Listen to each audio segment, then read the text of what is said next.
Hi, everyone. Hey, welcome. Hi, everyone. Good to see you again.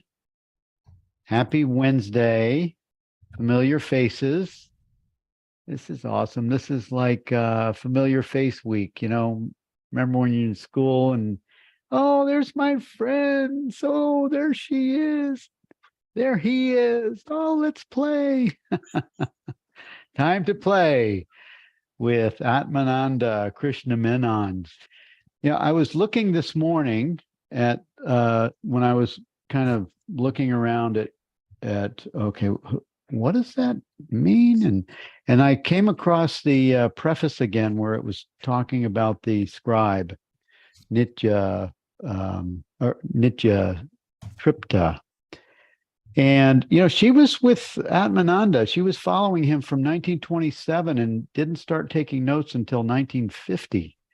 That's a long time to be sitting, under the teaching, and then, oh, I think time to take notes. And then from there, she did took all of these notes. Atmananda signed off on them, and they were only published in 2009. So they've been kind of like the Nag Hammadi Library or the Dead Sea Scrolls. They've been sort of buried away, waiting for us to be ready to get into the teachings. Well, before we go any further, I want to say thank you, Susan Telford, for being our co-host today. Good to see you, Hi, Bill. Hi, and everyone. good to see each one of you. And we continue to be in this almost this university level uh, teaching of Atmananda. Some often, as many of you know, these things go because of the Sanskrit. I think mostly we're kind of learning how to fit the Sanskrit into our own curriculum, our own understanding where we are and where it can be most helpful, because we're not trying to fill these brains up with information. We really are just going deeper in our understanding of what awakening looks and feels like, what it looks like from a sage's perspective, Atmananda. And is Jenny Beal in the house? I don't know if Jenny is here, but Jenny, you are so wise in your understanding of things. After I got off the call last week, my reference for samadhi is my good friend Dan Schmidt, who's one of the co-producers of the Awakening Mind film, and he's also the producer of and publisher of the Samadhi series. And he goes into all of these teachings of the different Buddhist and Sanskrit, the Buddhist teachings, and also the Advaita teachings, and Ramana. He loves Ramana, and he knew exactly. I went to that discourse that we looked at last week, 171, and I said, Dan, there's so many of these samadhis. Tell me what you think about this idea that Nirvikalpa samadhi and Turiya samadhi, these are but states prior to awakening, or almost like the mechanism of awakening.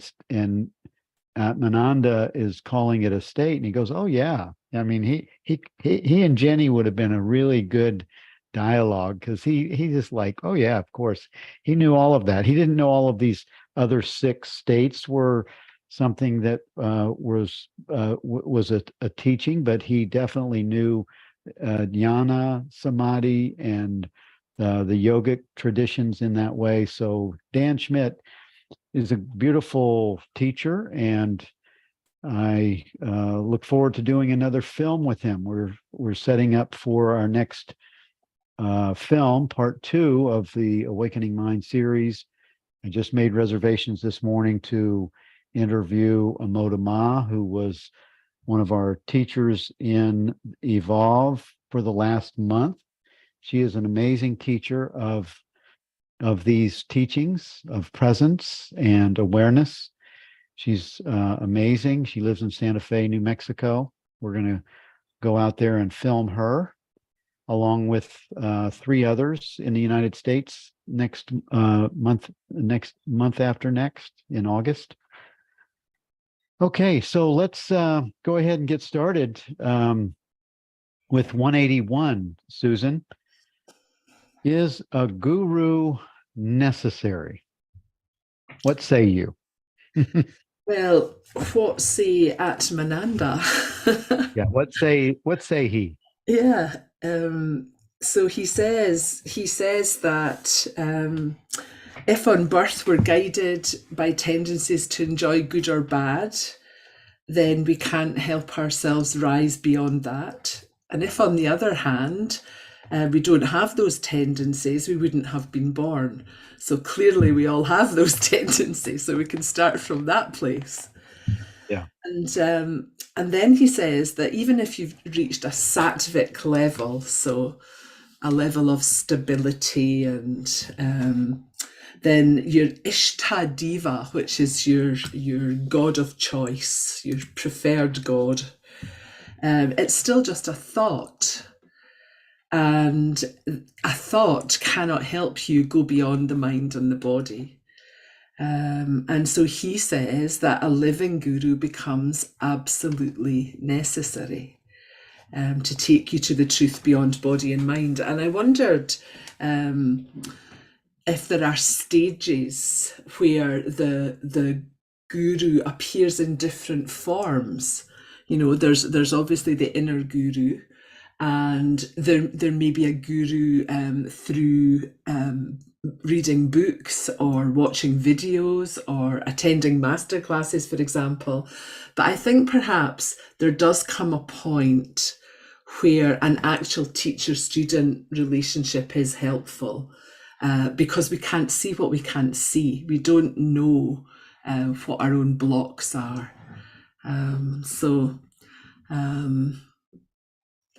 He obviously says a living guru is absolutely necessary. And I think it kind of links. I like the sentence as well at the top of 195 where he says, you find that in your life in the present world, you have a guru for every little thing. Why then do you raise this question in respect of spirituality? And I thought, I wonder what he means by that. And in the modern world, I thought, well, we might have a golf coach, or we might have people that help us with all manner of things, a business coach or whatever. So why then are we thinking it's any different in respect of spirituality? And I like the little verse from the Bhagavata Purana, I think you say. I don't know how you say it. Yeah. Mm-hmm. The teacher who imparts true knowing is that light of truth itself, from which all help and guidance comes. And then he says, if you think of such a teacher as just the personality, then it's heard like the bathing of an elephant, which then goes on to dust its skin with dirt again. So it's saying that, we hear teachers say things like, the teacher appears in the presence of the question, that the interaction is between the capital S self and the capital S self. It transcends the personalities.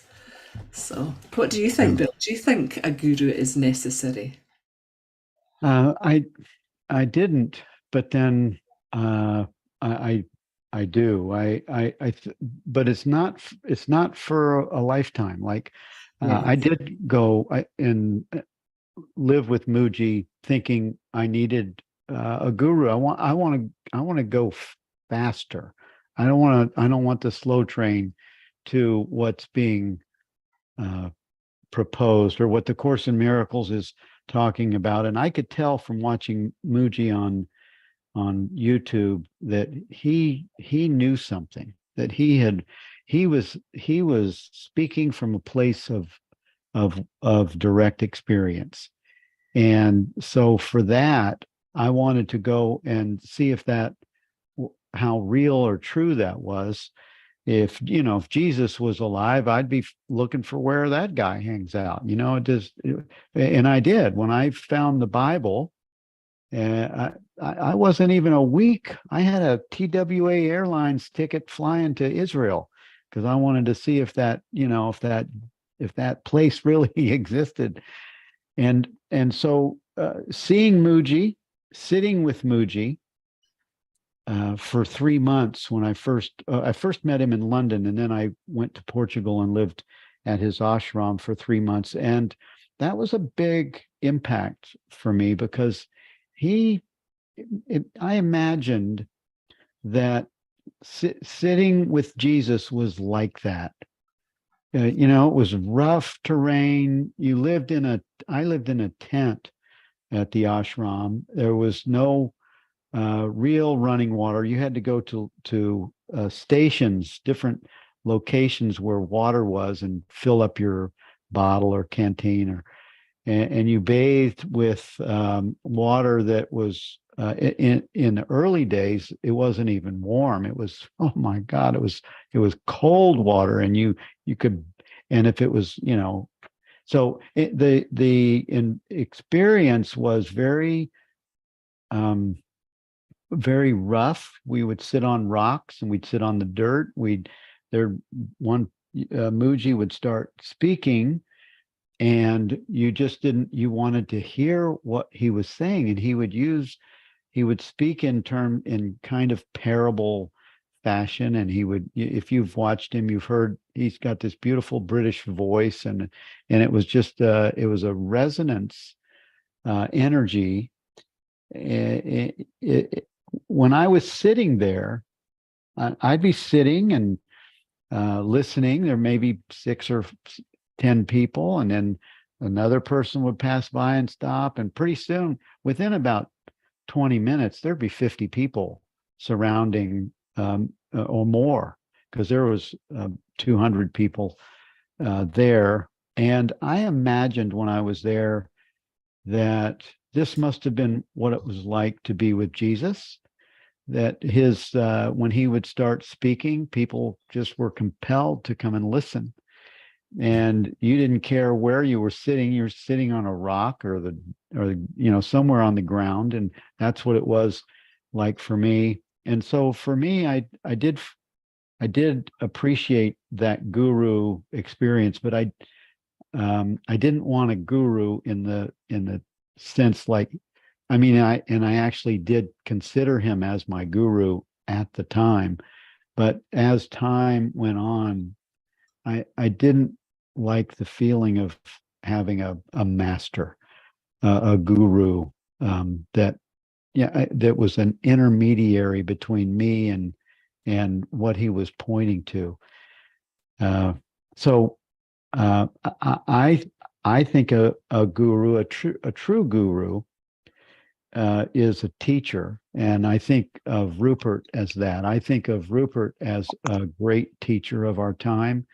I think if you follow someone, hopefully you follow someone that is one of a high integrity, that doesn't abuse his audience, his disciples, because that happens, and people have, like Anne Sweet. She has a great story of her experiences with gurus that have been kind of spotlighted later on, different people. But I think in terms of what Atmananda is talking about here, he's actually speaking of a true teacher, and his true teacher, his guru. Remember in the story, his guru was only, I don't even think he wasn't sitting with him for more than, I think it was 24 hours, wasn't it? It was like they had one meeting, and that was all he needed. So maybe it's just that, and when you read about Ramana Maharshi, many scholars, many Hindu scholars and Advaita scholars would come to him, and when they would lay eyes on him, just their sitting in his presence, they would realize there's something else here. And so I also think that there's a difference between a guru and a sage. I think a sage is not just a teacher. I think a sage is something, and I could be completely wrong on this, but I think a sage is at some higher level of understanding or consciousness. I don't know. Yeah. I'd like to skip over to 184 because I feel that this is kind of, those two go with together, which said, can a personal God be a guru? And the answer is, I say no, because a personal God is nothing but a concept. So it links very much, doesn't it, with his argument on whether a guru is necessary. Because we can get caught in our concepts, even when our concept is of a personal God. Yeah. I mean, he was very, very quick to be clear on that. Yeah. There's one of the things that I noted on that, it sounds like he was talking about in that earlier paragraph that if your tendencies are just the normal tendencies of duality, right? That's why he was referencing good or bad, and it's the same with 184, where that sentence in the first paragraph says truth knows no duality. And as long as we think that that God, that our definition of what God is outside of us, we're in under the perception or under the belief of duality, the experience of duality. He says in that last paragraph, therefore, only one who has realized the truth can be a guru and take you from the relative sphere of to the absolute. Hence, the necessity of a living guru. And I think that's true. I was asked a question yesterday. Do you think someone can have an awakening from A Course in Miracles? And my answer is yes. I think someone can. I don't think someone can point you to that understanding that is not awake themselves. I don't think someone that just lives under the concepts of A Course in Miracles or Hinduism or Buddhism, or if they're not having the direct experience themselves, that's what that sentence is saying. The guru is awake, and it's pointing you to something that it knows to be true. Yeah. And that's what that, the start of that little verse means, isn't it? The teacher who imparts true knowing is that light of truth itself, from which all help and guidance comes. The help and guidance is not coming from the living guru, the person of the living guru. It's coming from the truth that the living guru transmits. Right. And I think in our culture now, and back in that culture, in those days, the only way to find a guru really was to, I suppose, to go to India and to actually be with a guru. Where now we can, we've got access to all sorts of media, where we can listen to teachings and have that transmission, through a YouTube video. Yeah, I mean, you can think of, I think of Adyashanti, of Eckhart Tolle. They're available. You can see them in person, or you can see them on YouTube. And I think the value of YouTube is not just YouTube, but Zoom and YouTube. I think that is a transmission that is as close. I think I know people have awakening experiences through the YouTube, through the Zoom experience. I don't think you have to touch the guru. Yeah. Susan's saying, Bill, do you think Rupert sees himself as a guru? Do gurus say they are? Oh Absolutely not. no, absolutely not. Yeah, Rupert says he's a friend. Francis Lucille says he's a friend. Yeah, Yeah. no. That's the sticking point uh, of the guru. That's the thing I didn't like about Muji, was because even my friends that were with that I was at Sahaja with 10 years ago, over 10 years ago, they're still there. And it's like when you pray, you're praying to Guruji. When you pray, you're praying to this person that's got a bodysuit just like you. He's not higher or better than you, and neither is Jesus. Although I give Jesus and Buddha and Atmananda, I give them a higher place of honor in my own heart. I don't think they're better or higher than me or any of you, because and if you ask Rupert, he doesn't even want to be referred to as a teacher. Yeah. Yeah. He's a humble guy, and I like that. I think that's a great quality. It is. Yeah. It's a It humble feels heart.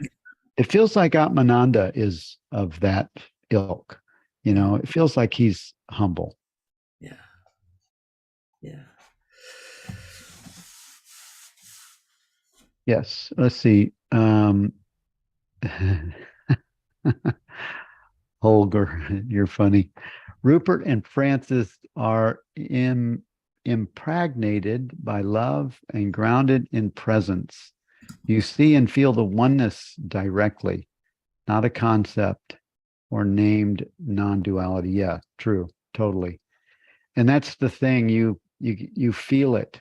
You feel, but I also felt it from Muji, and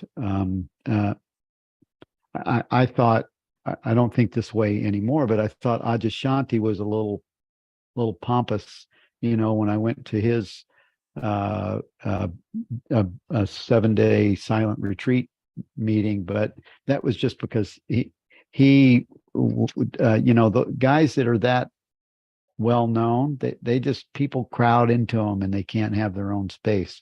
So I think I matured. He didn't change. Yeah.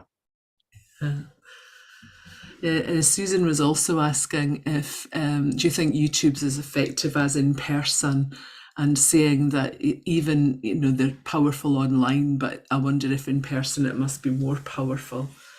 And yeah, I want to find that out for myself, because over the last couple of years, I've watched so much of Francis Lucille's YouTubes and retreats and so on that are available from his website, and read his books. But I really want to go in person to a retreat to see that very thing for myself, to see what it's like to actually be there in the room and to have a live dialogue in that way.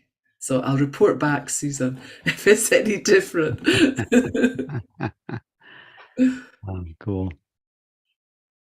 Yeah, I love that we have access to all these teachers the way we do, and I think this is a big, because most people can't and will never be able to visit the teacher in person.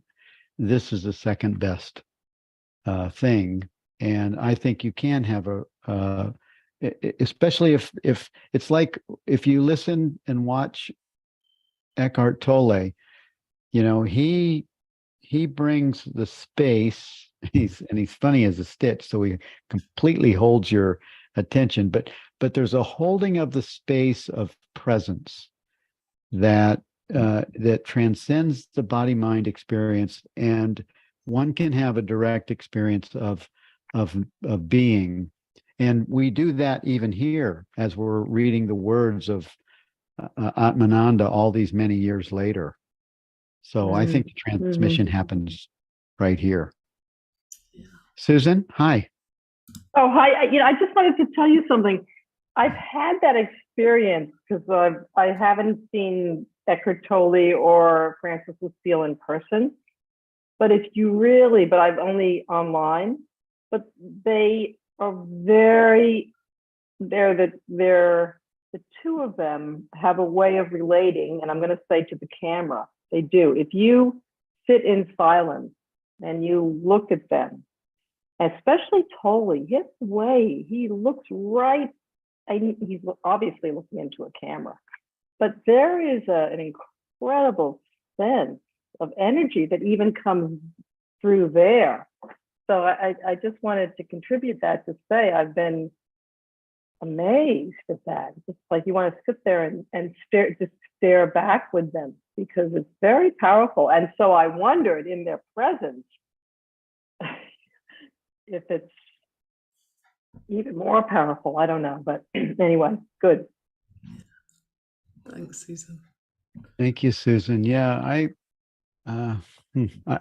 I think it can be, but I think you just really connect with that, the essence of your own being, and that's the thing that of course the person is going, oh my God, this is I'm really getting a transmission here, and it's really you connecting to you as presence that's being transmitted.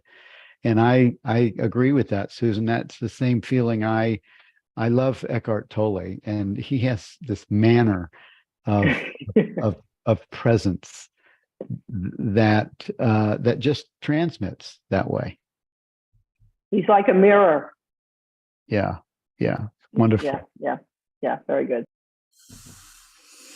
All right, let's look at 182, characteristic of Advaitic philosophy. And what do you think about that, Susan? Well, all I thought about that was Advaita means not to. So, of course, it doesn't talk in terms of opposites because it's not two. Right. I like the reference here when it says it is not active. That does not mean it is inactive. That's a Because we say it's pondering one statement. thing, it doesn't mean the opposite thing. Yes. Because there's only one. Yeah. That's a great thing to sort of ponder. Okay. Yeah, because consciousness or awareness, when it just is, it's a resting presence, and in movement, it's just a movement of resting presence, and it's not a statement of polarity or opposites.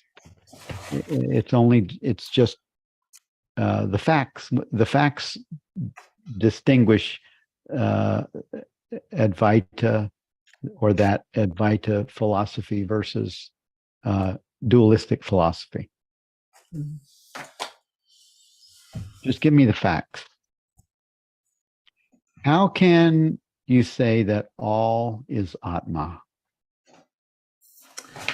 Well, before we start to discuss this, I remember Jenny gave us access to the Atma Darshan and the Atma Nirvriti. It's in the member area where the recordings go.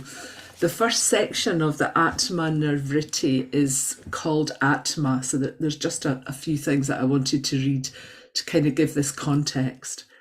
So it says, "It is mind that has thoughts and feelings, not I. Birth, growth, death, and decay pertain to the body and not to me. I am no body, I have no body. I am no mind, I have no mind. I am no doer, I am no enjoyer. I am pure consciousness which knows no dissolution. That which shines just before and after every thought and feeling is the I. That is objectless consciousness. That is Atma.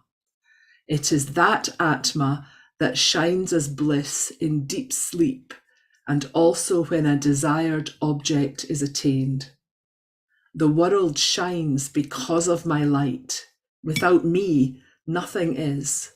I am the light in the perception of the world. So that's a definition of Atma. So how can you say that all is Atma? Well, everything is because of Atma. There is nothing without Atma. It says, the world shines because of my light. Without me, nothing is. What page is that on? That's in the Atma Nirvriti. In this one? No, that's the Darshan Bill, the other one. Oh, it's the other one. Okay, I have that one. It's page 4. It's the little paragraph 1 called Atma. Oh, okay. Definition of what Atma is.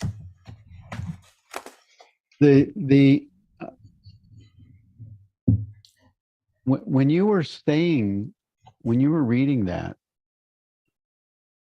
I am no body, I have no body, I am no mind, I have no mind, I am no doer. You could also say at the same time, I am no body and I am a body, or I am no mind and I am mind.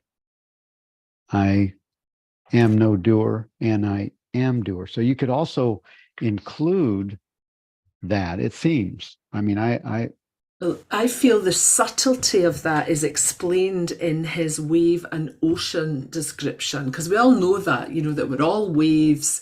We come for a time, we arise in time and space. I was born in 1962. I'm going to die in whatever year. The Susan wave will just disappear back into the ocean. But what he says, he makes this distinction that the wave never becomes the ocean. It disappears back. It goes back into water. That the ocean isn't just the ocean. It's water.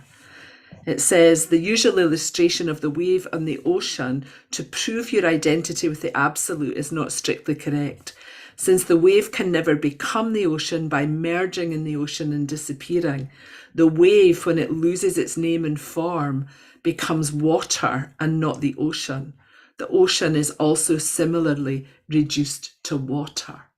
So in the same way, consciousness is dispersed in the absolute.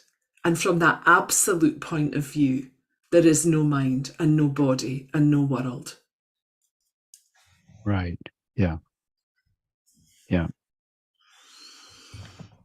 So he says, so in Advaitic philosophy, the counterparts should properly be wave and water, not wave and ocean. When you look at it from the absolute, it's pure. It's just pure. Formless. Yeah, pure, formless. When you and I think we've read this before, a sage recognizes that everything is Atma, because it doesn't stop and give distinctions of duality.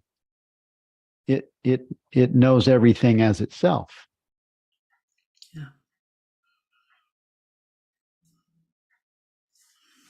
For further, let's see, the illustration on the top of page 96, he says the illustration of the wave in the ocean, however, is the best suited to show the relationship between Jiva. Did I say that right? Yes. Jiva and Ishvara. Yes. Which Jiva, I think, is activity. It's the so-called separate self. The jiva is just the person, the so-called person. Oh, I thought it was life force. And okay. Ishvara is the capital S self. Okay. Or the God figure. Right. I like the idea of the wave and the ocean are one because they're both water. Yeah, You yeah, know, and the wave is sort of the activity of the ocean, the activity of consciousness, the ocean in movement and also in violence. And then as it falls back into the ocean, it falls back into resting within itself. So I do like that metaphor. I think it's a great one that we can still use effectively without feeling like we need to break it apart, right? yeah, yeah. It's a very good metaphor. Yeah, I like the one. I think it came from. I first saw it with Rupert, where I'm not positive on this, but where the current. You are the current, and the ocean is also you, or you are the current within the ocean of infinite presence. Yeah. So that's another way of saying, okay, there's no way that you can say where you are, where you're not one with all. Yeah. I remember Rupert saying once about someone asked him about reincarnation. You know, if the wave just falls back in the ocean, is there anything left? Is there anything personal, you know, or you know, to do with this life left? And he talked about whirlpools. I don't know if anybody heard that video. You remember? He Yeah. talked about how, you know, we're like little whirlpools in the river, and then perhaps, you know, a little bit of that whirlpool might meet with another little bit of the whirlpool, and something else arises, and who knows? It's like everything. It's like all of this. We always arrive Yeah. back at not knowing. Yeah. But I thought it was an interesting, idea. Yeah. This says, for further elucidation of the illustration wave and water, refer to Atmadarshan chapter 14. Do you want me to read that out just for Yeah. context? Yeah. So this is called World and Consciousness. Water, by contact with time and space, which are entirely distinct and different from it, can produce a wave. There is no possibility of a world being formed in this way. Nothing exists independently of consciousness. How then is it possible for a different and independent something, so if there's nothing else, how can a different something come into contact with consciousness to form a world? Water by itself can never form a wave. Likewise, consciousness by itself can never form a world. Therefore, the world is not, has never been, and is never going to be. What is really existing is consciousness alone. Consciousness is happiness itself. The Atma, signified by the word I, is also that. Wow. I liked that thing about the contact of the water with time and space.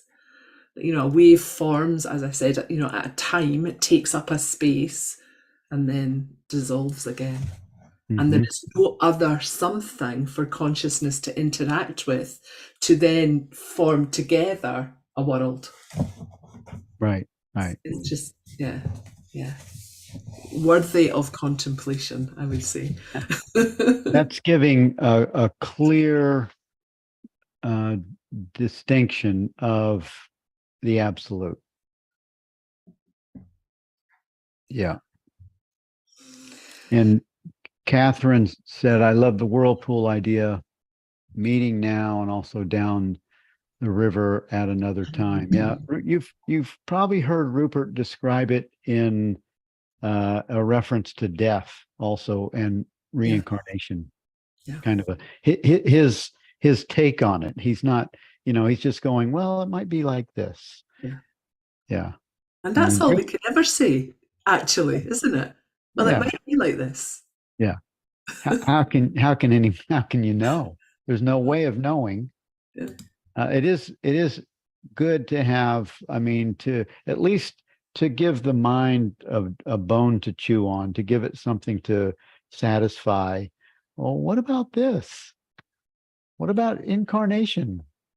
Yeah. Yeah. Okay, so let's move to 185. Okay.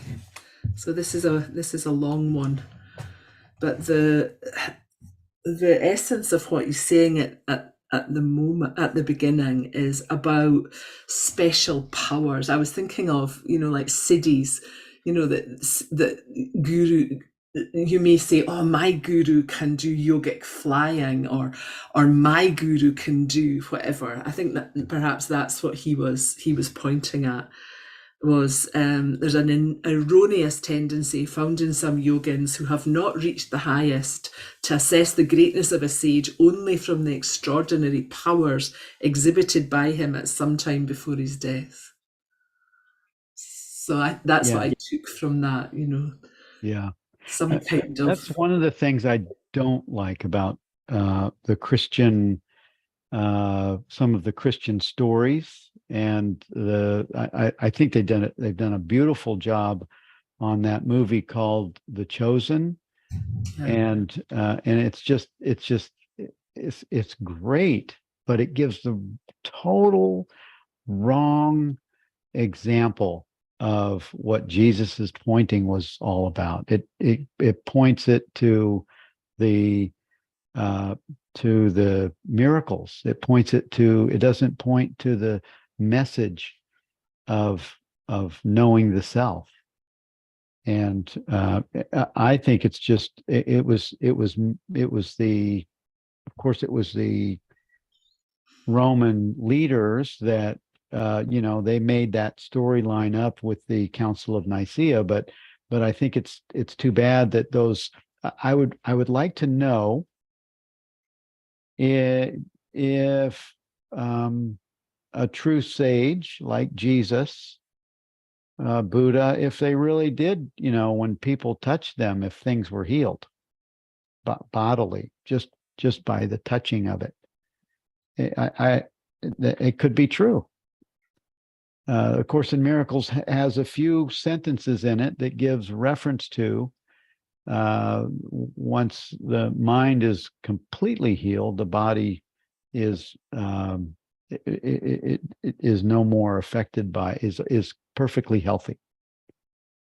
It says that, and I look at the sentence like that, and I'm going, okay, I don't know how to do that. I'm happy just to know I am and have a true experience of presence. That's as high as I can go right now. Maybe Jesus went higher. I don't think, I know Ramana wasn't interested, and he seems to have reached like the highest position of not being a body. And yet he didn't perform miracles on himself or others that I know of. But the sage as he is never understood in the phenomenal level. This makes me think of Ramana, Ramana. And also I love a conversation. I don't think Jenny is here, but I had a conversation with her that, a lot of the teaching of Ramana is teaching. It's actually giving an example of what we're going to talk about in a few minutes: the ascetic, the renunciate. You don't have to be a renunciate, and that's what I love about Atmananda. Is he's really a practical guy, and helping to understand these teachings from someone that is a householder, like all of us. Yeah, and he makes the point that, he uses some pretty strong language, doesn't he, on this topic, as a result of this vicious tendency. It's nothing short of sacrilege to think that a real sage would choose to demonstrate such physical wonders with a body which never was his and which has never even existed. So it's like, I can kind of hear him saying, you're missing the point here, Yeah. It's not about anything that the body does. Yeah. And he says the illusion of the body is just like the illusion of the snake and the rope. The Jnanin has seen his reality to be the truth, just as the snake is discovered in clear light to be the rope alone. So after that realization, when you have a realization of your true nature, then it's foolish to expect him to kill that illusory snake and to tan its skin to make a beautiful purse. Yeah. Much less can you think of a sage stooping to do wonders with a body that he never possessed. It's the illusion alone that has to leave you. So, he's kind of pointing them back to, this is what's important. It's not all that stuff. This is what's important. It's not the objects. It's not, we can get caught for ages in talking and arguing and contemplating. Is the world real? Is the body real? Is this an illusion? What does it mean for it to be an illusion? And actually, it's the illusion of yourself as a separate entity that has to be transcended. And when that illusion is transcended, as in the case of the Jnanin, no problem of the disposal of those objects arises. Right. Yeah. This is, and I like the comments that are on the board. Thank you to Gogo and Lynn and Holger and Susan. I agree. I wasn't, see, I think what's the definition of miracles? And when I speak about miracles, I'm really talking about when the focus is on healing the body, the attention is on the wrong thing. And that's why what I was talking about for that movie called The Chosen, I love the direction of it. I mean, I love the whole filming of it, but the message of it is off. It's just not, I can't believe that would have been Jesus's message. And in Ramana, yes, he did have miracles happen. He saw things. He saw people that other people didn't see that were right there. He saw, this is what I read.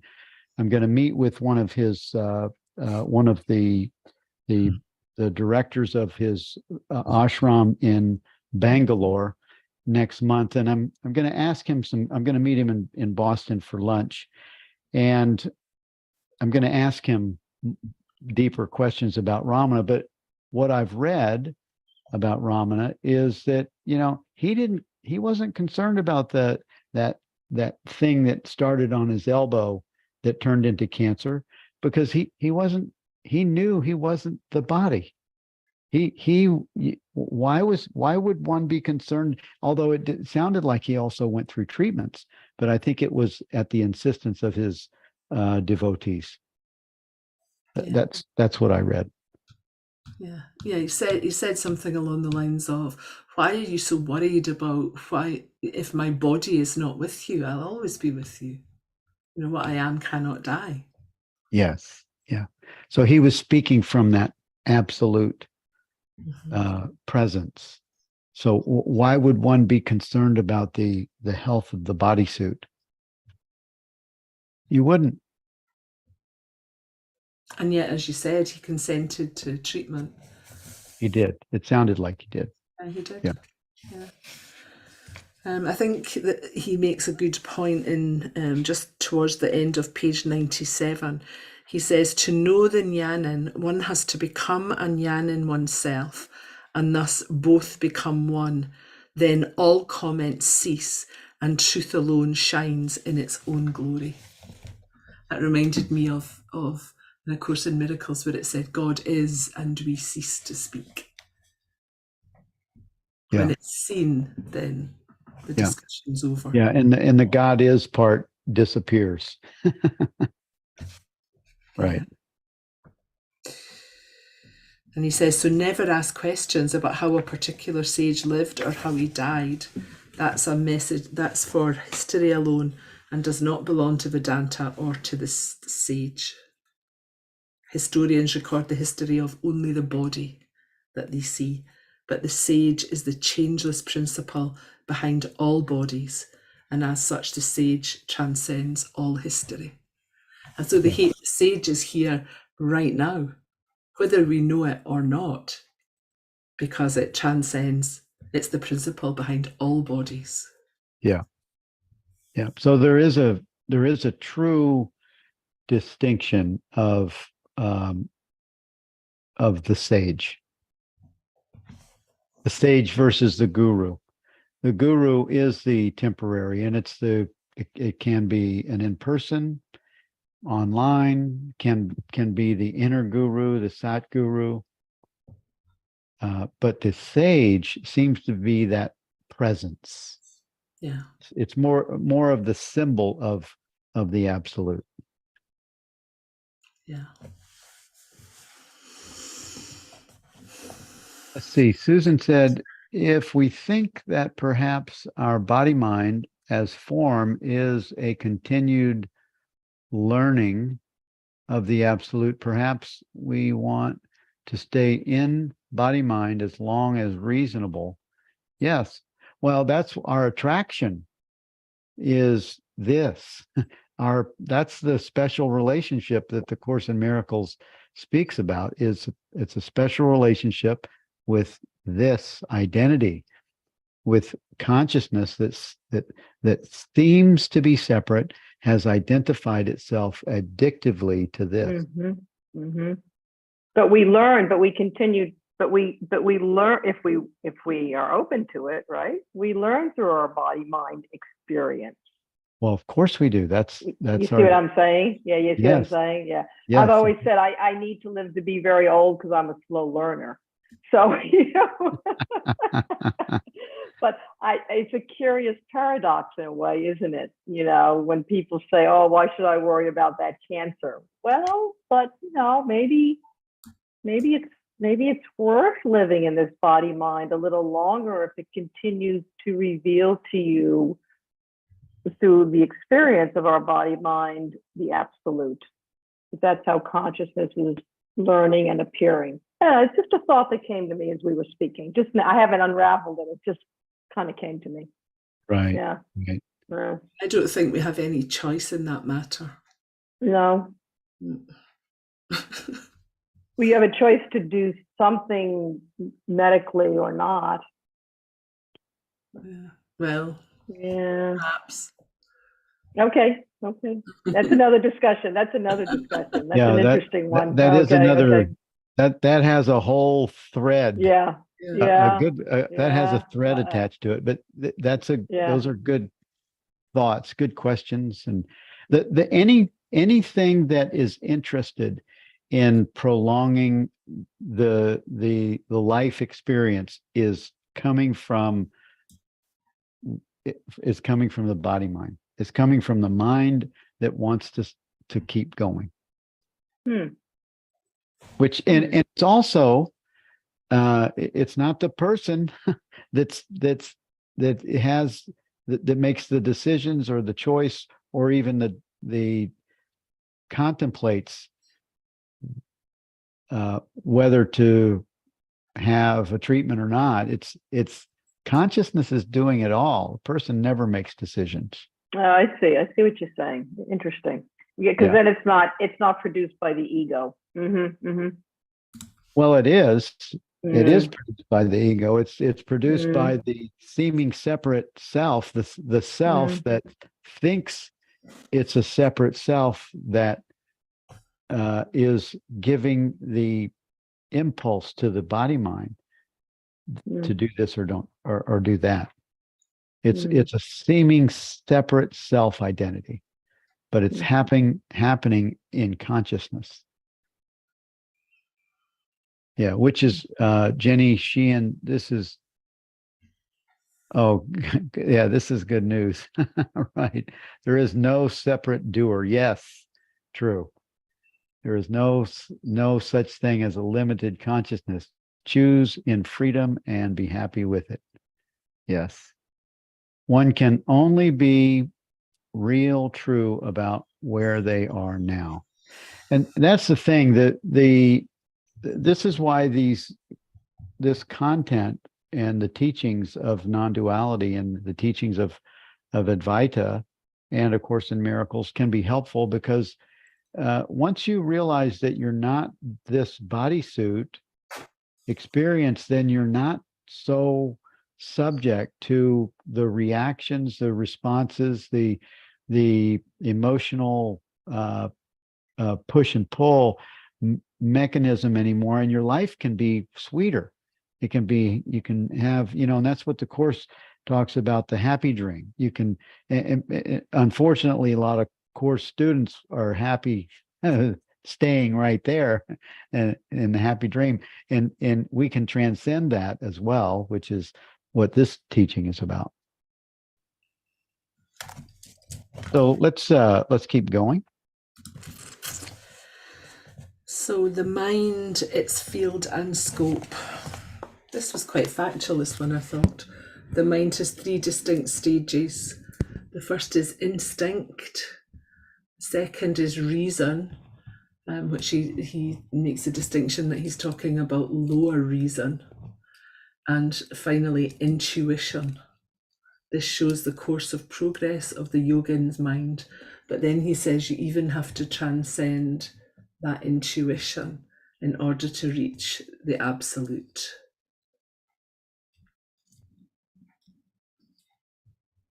The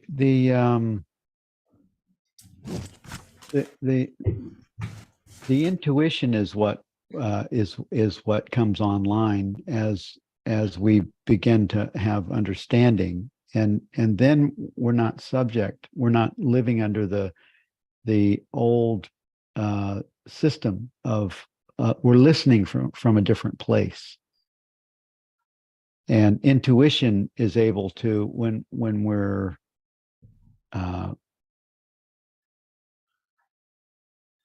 when the transcendence occurs, we're listening from that place that just moves.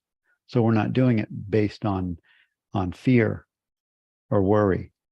Yeah, I think he's saying that intuition functions in the God-man kingdom alone. So in this realm, I suppose you could say, but to reach the absolute, you have to go beyond even that intuition, which is concerned with the manifest world, I suppose. Yeah.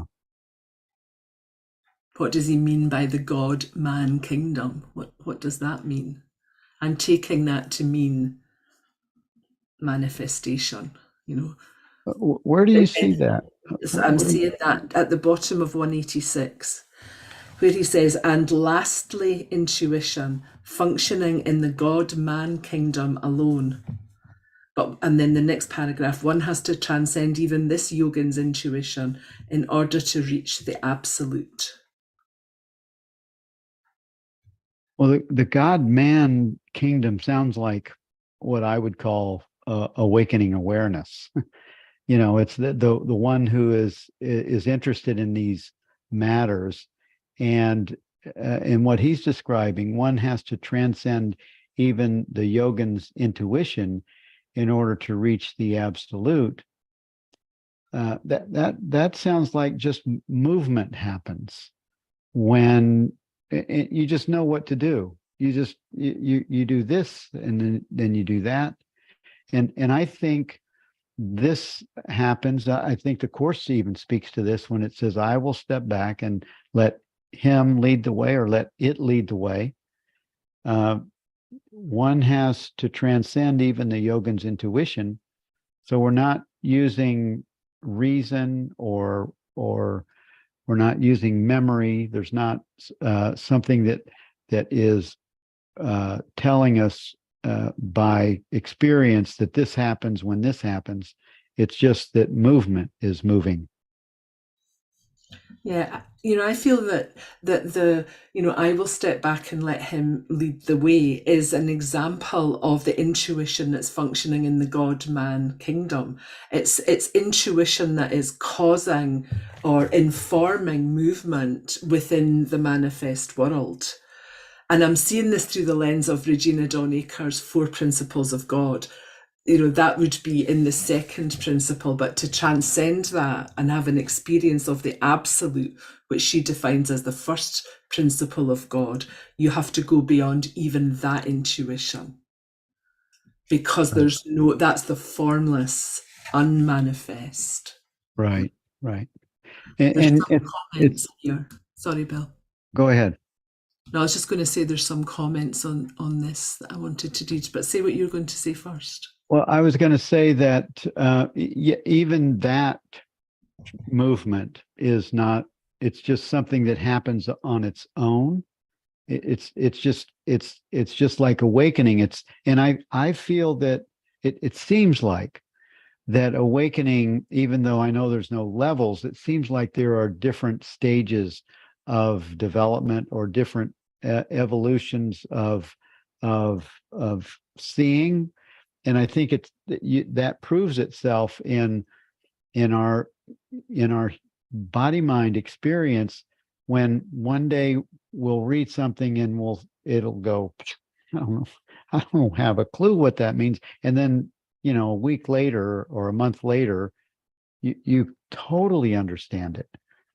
And I think that we have a way of, and the mind somehow relaxes out of the way so that understanding takes its place. Yeah. Amy said regarding intuition, it does seem, in my opinion, in my experience, to increase in frequency, knowing through the heart mind about things in this world. But it seems to me that it's important not to get caught up in it. It's just an aspect of awakening. It's not awakening itself. Jenny S. said it, still duality. Yeah, I totally agree with that. Yeah, Jenny Sheehan said there's still an element of duality with intuition being from a higher level, as if the intuition's coming to us from some higher Right. place. Carol said, so all experience is not experience of absolute reality, but merely manifestations or appreciations of itself in detail. Catherine said it's kind of like going from university level to kindergarten. Yeah, that was good. So we need to crack on, Bill. It's 2 minutes past. Okay. Let's see. So how to transcend the void or nothingness. I liked this one because I could see that in meditation states or whatever, like we talked about last week, in Nirvikalpa Samadhi, you can come to a state of what he's calling void or nothingness, but then the mind makes that an object. And so when you make it an object, you want to get back. You're the subject wanting to get back to that objective experience. But he said the real nature of this I principle is consciousness or knowledge itself. And when you look from that point of view, when you take your stand as consciousness, the void or nothingness that was previously seen as this still, blank, no thought state, is seen just as consciousness itself. Mm-hmm. And it becomes one. The subject and the object collapse. You recognize it as yourself, as the self.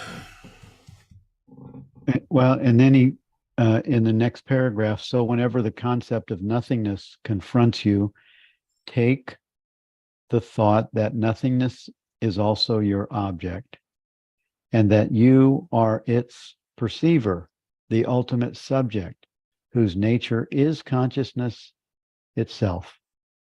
Immediately, the shroud of nothingness disappears in the light of consciousness, and it becomes one with the I principle. Yeah.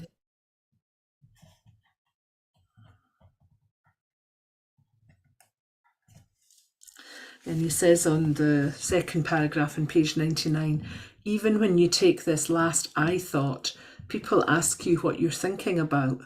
They cannot understand that you're not thinking of any object at all.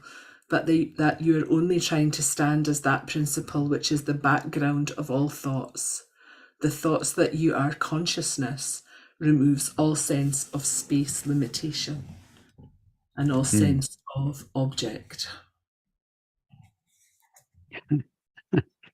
I laugh when I read this because I often am thinking, have nothing happening. There's nothing happening at all. And Lisa will say, what are you thinking about?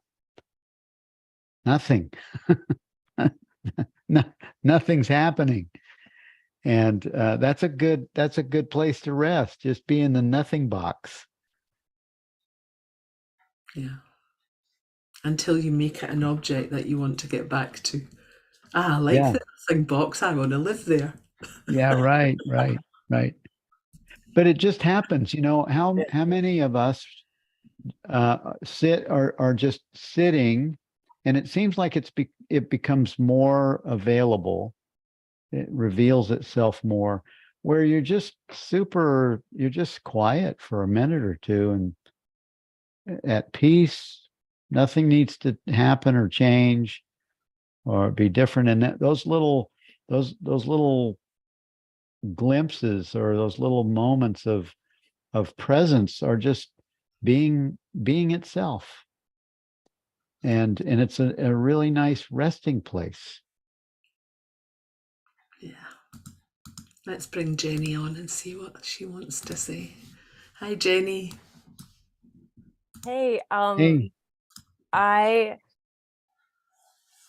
I'm not trying to burst bubbles here, but if you continue on the discourse, it's not talking about that state of mind, which we can call a sense of being, no thought, quiet mind. It's actually having an understanding of the absolute as nothing and void. And it goes on to say that Buddha got there, and his disciples, Buddha got all the way to the other side. From I am nothing, from that becomes I am everything. And it's a stage, that first paragraph on the top of 99, it's the death knell of the world. It's actually not a bad thing when there is this stage of understanding. And it's, we start, I am something, I'm this body mind. Then there's I am nothing. And then the last stage is I am everything, Yep. And so coming to that stage, but the Buddhists tend to stay in the void and hold on to that void. And he takes it to the end with Buddha's disciples, but yet Buddha himself came to the understanding of there's no positive, there's nothing without the positive aspect first. So I just want to point that out. That was great. Yeah, thank you, Jenny. And I think that's the important piece. That's what we were talking about earlier when the questioner was asking, is Atma everything? You say that, and that's the same principle, that the nothingness there. First, there's I'm something, then I'm nothing, then I'm everything, and it's that gradual understanding that the Buddha nature resolves to when self-realization is understood and experienced. Because you realize that none of those I's are me. This. But they're still you. It's the funny. paradox, Thank you, Jenny. yes. All right. Thanks, Jenny. You want to look at 188? Yeah.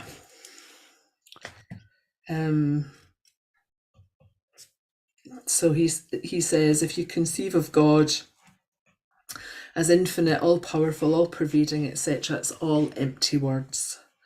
To conceive anything, your mind must be capable of becoming that particular thing in subtle form. So you should become God himself for the time being if you are really to conceive him. To conceive of God as all-knowing, you have to become pure knowledge. To know he is all-pervading, you have to become pure existence. And to know that he is all kindness or love, you have to become feeling absolute or peace. Because there's only one thing. And if you are not that, you don't see it. It's like how you said in that one before, to know I can hardly say that word. Yeah. Yeah. One has to become that oneself and thus become one. And it's the same kind of argument here. Before you reach that state, to say that you conceive of God is meaningless, since your conception is exactly the same standard as your mind. So you can only see what you are. And he gives the examples. A boy's Ishta Diva would be a skillful player. A musician's would be a master musician. A literary man's would be a high literary principle, all of them being conceptions of their own ego. The mind is the architect of all of the conceptions. But when you become the disciple of a sage, you go beyond all concepts and the whole thing changes.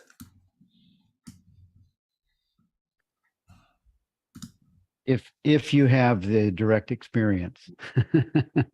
If you are prepared to go beyond all concepts, if you're willing to do that.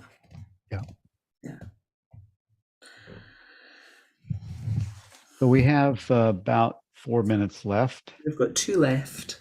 Two left. Yeah. And this has been mentioned already. One realizes neither as a direct result of renunciation, nor as a direct result of action, but only through the deepest conviction that one is not a doer, even when engaged in incessant activity, and that one is not a renouncer or a non-doer, even when one takes the role of a sannyasin or in deep sleep. So realization depends upon the perspective alone and not upon any external manifestation. So it's not something we do, and it's not something we don't do. It's just something that happens. And the realization that I'm not the body mind, I'm not this seemingly separate entity. Right. And it doesn't happen because you're a renunciate, which is what he's talking about here. Ascetic. Yeah. It happens. I think it happens from desire. I think it initiates from desire, and it's not because you renounce the world. And I don't. So anyway, we don't have time to talk more about that, but that's what I feel. Yeah. And then 190, happiness and misery compared. I like this word sustained in this first sentence. Misery is caused and sustained only by the incessant remembrance of the objects connected with it. Like we perpetuate our own misery by constantly rehearsing the objects that we think caused us to be miserable. But that's why when our attention is fixed on the comfort of the bodysuit, the personal self-experience, that's why suffering happens. And when you move your attention to that which is aware of the experience, you've moved your attention to your true nature, and the misery will stop. The suffering will stop. Yeah.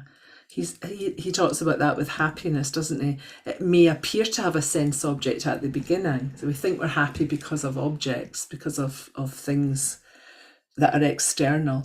But the sense object as well as the thought of it both disappear entirely when happiness dawns, while the continuance of both are necessary for misery. So it's we talked about that a lot in the book study on Rupert's happiness book. that it's the absence of lack, isn't it? It's when that sense of lack that is causing misery is fulfilled, then happiness dawns. Nothing to do with the actual object, but to do with that cessation of the sense of lack.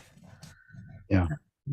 And he says, when happiness dawns, you're drawn into your real nature, where sense objects and thoughts have no place. So if you want misery, go out of your nature. And if you want happiness, come back to it. Come back to the self. That's right. Yeah. Resting in presence, resting as awareness is it can be the initiator of being the self, being your true nature of presence. Awesome. Well, we've come to the end of our time this week, and it was awesome. Good to see you all. Thank you for your input, everyone. Thank you, Susan, for being an awesome co-host, anchor, and all of the above. And thank you for your collaboration. Thank you for those that came online, came in person, or with your visual. And next week, we're going to have Amy Habel is our co-host. Amy, we'll see you next week, and everyone else. Bye-bye. Thank you. Thanks, everyone. Bye-bye.